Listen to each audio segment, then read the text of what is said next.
শহরের ফুটপাতে এখন আনন্দ উঠছে। স্বপ্ন আবদারের মুদ্রা নিয়ে ফুটপাতের বাজারে ক্রেতা। ঈদে প্রিয়জনের জন্য উপহার নিতে হবে সাধ্যের মধ্যে। বিপণী বিতানের পণ্য চোখ টেনে নিয়ে গেলেও সীমিত আয় দেয়াল তৈরি করে দেয়। তাই আলোর ঝলকের দিকে পা না বাড়িয়ে ফুটপাতে আনন্দ কুড়িয়ে নেয়া। যেখানে মার্কেট তুলনায় কম মূল্যে হরেক রকমের পণ্যের পসরা সাজিয়ে বসে আছেন বিক্রেতা। তবু যেন অন্যান্য ঈদের বাজারের তুলনায় এবার ঈদ বাজার মন্দা বলছেন বিক্রেতারা। সকলের গলাতেই যেন সেই আফসোসের সুর। পার ডে বিক্রি ছিল 15,000 থেকে 20,000, সেখানে 2,500, 3,000, 4,000, 4,500 হাইস্ট। এখন বিক্রি হচ্ছে না বললেই হচ্ছে। এরকম বসে আছি। সাধারণ পাবলিকের কাছে টাকা নাই বললেই চলে। যাও কিছু পাবলিক পাই, একদম মোলামুলি করতে করতে শেষ সীমা নাই। অন্য বছর 100 টাকা লাভ করলে এবছর 50 টাকাতে দাঁড়াইছে। ওরকম বেচা কিনা আমাদের হয় নাই। মার্কেট দেখেন ফাঁকা, মানুষই নাই। চাকরিজীবী মেহেদি হাসান বেতন পেয়েই ছুটে এসেছেন দুই কন্যাকে নিয়ে ঈদের কেনাকাটা করতে। বলছিলেন বাবা হওয়ার পর নিজের জন্য নয়, সন্তানদের জন্য কেনাকাটাতেই যেন তার পরম আনন্দ।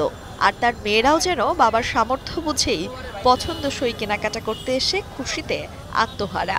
বাবার সাথে দুটো জুতো আর দুটো ড্রেস, একটা ব্যাগ, চায়না শু, এক উঁচু সুন্দর ওগুলো। শু কিনবে, স্যান্ডেল কিনবে, জামা কিনবে, ব্যাগ কিনবে, এই জন্য তাদেরকে নিয়ে আসলাম আর কি। নিজে না নিয়ে ছেলে মেয়েদেরকে, সন্তানদেরকে দিতে পারলে, মা বাবাকে দিতে পারলে নিজের কাছে সবচেয়ে বেশি খুশি লাগে। এবার বাড়তি বাজার মূল্য নিয়ে কিছুটা আপত্তি আছে সকল ক্রেতার মাঝেই। ঢাকাতে ঈদ করব, ভাইয়ের জন্য কিনছি, আপুর জন্য কিনছি, আম্মুর জন্য কিনছি, সবার জন্য কেনাকাটা করছি। ঈদের কেনাকাটা করতে খুব ভালো লাগে। আমার জন্য না, আমার ভাই বোন বা আমার আত্মীয়স্বজন এদের জন্য কিন্তু ভালো লাগে আর কি। সব জায়গাতেই দাম বেশি। তো নিউ মার্কেটের যে এরিয়াগুলোতে যে দোকানদারগুলো আছে, ফুটপাত থেকে শুরু করে মার্কেটে সব কিছুতেই দাম বেশি, অনেক বেশি। বাজেট একটু বেশি হয়ে গেছে আগের তুলনায়। যদি বাজেট একটু কম হইতো তাহলে আমাদের সাধারণ মানুষের জন্য একটু ভালো হইতো। ঈদের মার্কেট অনুযায়ী প্রাইসটা হচ্ছে বরাবরের তুলনায় একটু বেশি, সে তো হবেই। আর হচ্ছে নিজের জন্য কেনা আর হচ্ছে পরিবারের সবার জন্য কেনাকাটা করা আর কি। মার্কেটে যেমন একটা শোরুমের ভাড়ার ব্যাপার আছে, এখানে এরা একটু মানে ভাড়ার ক্ষেত্রে সাশ্রয়ী, যার কারণে এখানে প্রাইসটা মার্কেটের চেয়ে একটু তুলনামূলক কম আর কি। শোরুমগুলো তো আসলে ডাবল রেট দেওয়া থাকে, ওখানে তো দামাদামি করা যায় না। ফুটপাতে একটু আসলে একটু রিজনেবল প্রাইজেই কিনতে পারি আমরা।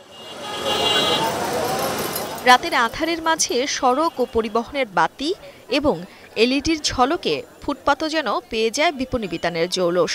তাই বিত্ত যাদের আছে তারা যেমন ইফতারের পর একটু আয়েশ করে কেনাকাটায় বের হন, ফুটপাত যাদের ভরসা তারাও সেই স্বাদ পান এমন আলোয়। পরিবার নিয়ে আলো ও আলিয়ার মাঝেই খুঁজে নেন প্রিয়জনের উপহারটি। হতে পারে শহরের বড় কোনো শপিং মল কিংবা নামি দামি কোনো ব্র্যান্ড থেকে নয়, ফুটপাত থেকে কেনা হলেও ঈদেরই তো পোশাক। নিজের জন্য কিংবা পরিবারের সদস্যদের জন্য পছন্দের পোশাকটি কিনতে পেরে একদিকে যেমন খুশি ক্রেতা, ঠিক তেমনি বিক্রি করতে পেরে বিক্রেতার মুখেও চড়া হচ্ছে হাসির মাপ। তবে দ্রব্যমূল্যের এই ঊর্ধ্বগতির বাজারে কেনাকাটা করতে এসে বাজেটের ভর্তুকি দিতে হচ্ছে প্রায় কম বেশি সব ক্রেতাকেই। ভর্তুকির সেই সংখ্যার থেকেও প্রিয়জনের আনন্দের সীমা অনেকটাই বেশি বলছেন ক্রেতারা।